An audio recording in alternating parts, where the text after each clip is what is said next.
Bonjour à tous, je suis Olivier Perrault, je suis guérisseur, thérapeute holistique et j'aimerais vous parler aujourd'hui du confinement. Vous savez, le confinement, pour la plupart des gens, c'est soit une opportunité, soit une privation de liberté. Donc une affaire de perception. Bah oui, j'ai la perception que depuis que je suis confiné chez moi, j'ai du temps pour moi, je peux mettre en place tout un tas de choses, je peux prendre soin de moi, je peux traiter tout ce que j'ai à traiter à l'intérieur de moi, me redécouvrir un peu plus, évoluer, changer, grandir. Waouh, quelle opportunité! Pour d'autres, c'est l'inverse. Je suis chez moi, j'en ai marre, je vais pas bien, je tourne en rond, je sais pas quoi faire. Oh là là, je suis privé de l'extérieur, en plus il fait beau, c'est affreux. Une affaire de perception, mais pas seulement. C'est aussi une affaire de passé. Vous savez, le passé, c'est l'ensemble des apprentissages que l'on a eus et l'ensemble de toutes les expériences que nous avons vécues. Bah oui, et c'est le moment où ça refait surface.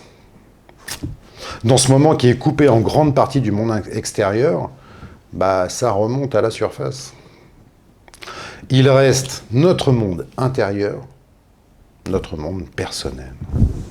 Mais beaucoup sont confinés dans leur tête, beaucoup sont confinés dans leur cœur, beaucoup sont confinés dans leur intérieur, sont confinés avec soi-même. Je me retrouve avec moi. Ah oui, oh là là, quelle drôle d'idée. Ça fait tellement longtemps que ça m'est pas arrivé, qu'est-ce que je vais faire de ce truc? Avant, j'avais la fuite. Vous savez, avec mes habitudes. Oui, boulot, métro, dodo, tous ces rituels quotidiens qui faisaient que je ne voyais pas le temps passer, je ne prenais pas soin de moi et que j'étais surtout pas confronté à moi-même. La fuite. Mais c'est aussi l'ensemble des plaisirs extérieurs que je mettais en place. Les shopping, la consommation et tous ces trucs qui me donnaient l'illusion que le monde extérieur était ma vie. Alors que finalement, je peux prendre conscience que le monde extérieur n'est que le reflet de mon monde intérieur. Oui, en ce moment, je suis face à mes vides, à mes tristesses qui ne sont pas digérées, à mes colères que je n'ai pas encore réglées, ou tout simplement l'inconnu de l'avenir. Et tout ça, ça fait super peur. Avant, je compensais mes vides intérieurs en les fuyant, dans les plaisirs extérieurs. Vous savez, dans ce rapport de quête, une quête incroyable, totalement illusoire, du monde extérieur. La quête de l'équilibre. C'est pas cool à l'intérieur, alors je vais mettre du super cool à l'extérieur et je vais avoir l'illusion d'être en équilibre, que ma vie a du sens, que je vais bien quand même. En ce moment, on est privé de tout cet extérieur. Alors ce temps m'offre la possibilité de m'ouvrir la porte à moi-même, d'explorer mes obscurités, de découvrir l'inconnu. Évidemment que je suis pour moi-même la plupart du temps. Et ça, c'est surprenant. Alors, fuir vers l'extérieur et se sentir privé de liberté, ou être libre de refaire un bout de chemin avec soi-même, se redécouvrir, s'appréhender à nouveau. Qui suis-je vraiment? Prendre conscience que le monde extérieur n'est que le reflet du monde intérieur. Alors je reviens à mon essentiel, mon monde intérieur, mon monde personnel. Je prends le temps de me déconfiner le cerveau, les pensées, les émotions et surtout le cœur.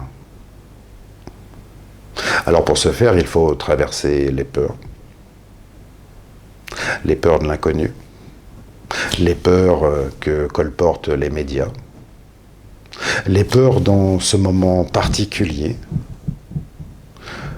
mais surtout les peurs de cet inconnu que je suis le plus souvent pour moi-même.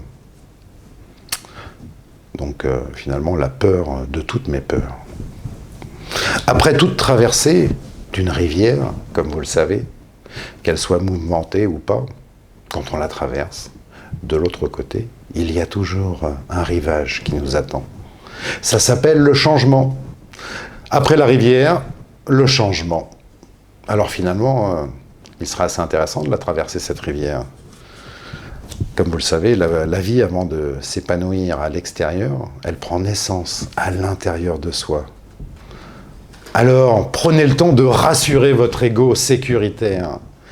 Comme un parent aimant son enfant prendrait le temps de lui expliquer tranquillement, posément. Et même si l'enfant gesticulait dans tous les sens et qu'il faisait des colères, il prendrait le temps, tranquillement, avec beaucoup d'amour. Peut-être pourriez-vous faire cela avec vous-même. Libérez vos peurs par la confiance en chacun des petits pas que vous allez faire chaque jour. Chaque petite chose que vous vous offrez permet de vous offrir cette confiance et de laisser partir la peur de demain. Car déjà, aujourd'hui, en confiance, vous avancez. Soyez la plus belle version de vous-même en étant fier de toutes ces petites choses que vous pouvez mettre en place. Prendre soin de vous.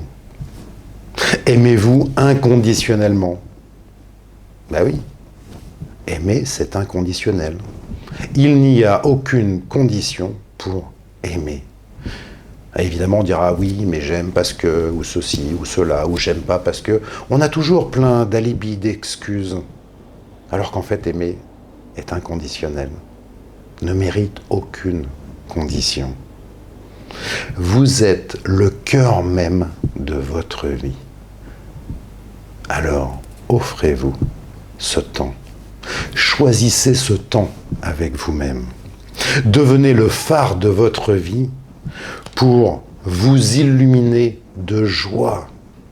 Et puis, plus tard, de rayonner vers l'extérieur cette joie intérieure. Alors, n'attendez plus. Déconfinez votre cœur. Déconfinez votre intérieur. Car ça, c'est vraiment génial.